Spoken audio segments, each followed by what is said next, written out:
Another day, another basketball stories na naman ang pagkukwentuhan natin. At ngayon nga ay pag-uusapan natin ang balitang alam na nga po ng Knicks paano talunin ng Spurs at ang balitang may bagong 3-point shooter na nga po na makukuha ngayon, ang Los Angeles Lakers.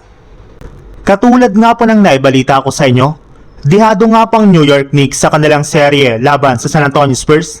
Since bukod nga po sa hawak ng Spurs ang home court advantage ay wala na naman nga po silang maayos na pantapat kay Victor Wembanyama. Pero sa kabila nga po niyan ay confident para naman nga po ang Knicks na kakayanin nga po nilang talunin ng Spurs sa NBA Finals. Mismong ang player na nga po ng Knicks na si Jeremy Sochan ang nagsabi na alam nga daw po niya kung paano talunin ng Spurs at mapabagal sa loob ng court si Victor Wembanyama. Ayon nga po sa naging pahayag nito sa kanyang interview sa media, sa tangkad nga daw po ni Wembanyama ay nakakasigurado nga po siya na napakadaling mapagod nito.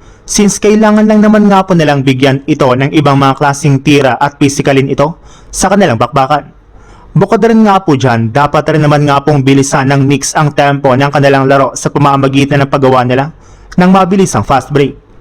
Kapag nagawa nga po nila iyan, ay sure nga po siya na maagang mapapagod si Wemby at mapipilitan nga po ito na hindi gumawa ng opensa para sa Spurs. At once nga po na mangyari iyan, ay pagkakataon na nga po nila para ma-outplay ng Spurs sa kanilang bakbakan. Sa ibang balita naman, maliban nga po sa pagkuha ng Lakers ng bagong center, isa rin naman nga po sa mga balak nilang kunin sa darating na offseason ay isang legit na trendy player. Since nga po halos lahat ng mga pinakamalalakas na kupunan sa NBA ay merong napakaraming hawak na ganyang klaseng manlalaro, ay iyan na rin naman nga pong isa sa mga pinakaprioridad nilang kunin sa free agency market. At ayon nga po sa isang Lakers insider, isa nga na po sa mga binabantayan nilang kunin dito ay walang iba kundi ang player ng OKC Thunder na si Isaiah Joe na posible nga na pong hindi na pabalikin pa ng Thunder sa kanilang lineup.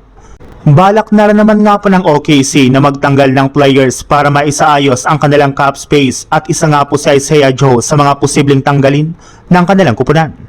At kapag nangyari nga po iyan ay dyan na nga po papasok ang plano ng Lakers na papirmahin ito ng kontrata sa free agency market. In fact, once nga po na maging isa itong free agent, ay agad na nga po nila itong kakausapin upang sa ganon ay maunahan nga po nila ang ibang mga teams na may interes sa pagkuha sa kanyang serbisyo. Matutuwa rin naman nga po si Luka Doncic kapag nakuha nila sa Isaiah Joe. Since isa nga po ito sa mga pinakamagaling at pinaka-consistent na 3-point shooter na nasasayang lang sa OKC Thunder at maaari nga po na makatulong sa kampanya ng Lakers sa susunod na season.